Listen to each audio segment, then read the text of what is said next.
अमेरिकी सदर Donald Trump ने दावा किया है कि उन्हें ईरान के मामले पर चीनी सदर की मदद की ज़रूरत नहीं। ईरान पर काबू पा चुके चीन रवानगी से कबल वाशिंगटन में सहाफ़ियों से गुफ्तगू करते हुए इसरार किया कि ईरान या तो दुरुस्त फैसला करेगा या फिर हम अपना काम मुकम्मल कर देंगे। पुरअमन तरीका हो या कोई और, ईरान के खिलाफ जंग अमेरिका ही जीतेगा।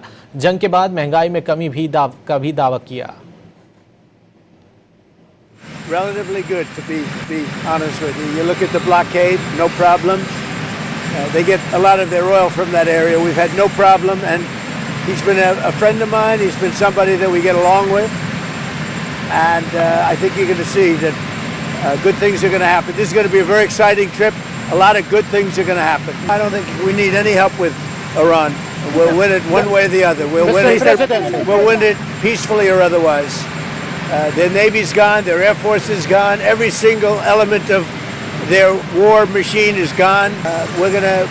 We win. Mr. President, no matter how you cut it. I have a great relationship with President Xi, and I think it's going to remain that way. We have a lot of things to discuss. I wouldn't say Iran is one of them, to be honest with you, because we have Iran very much under control.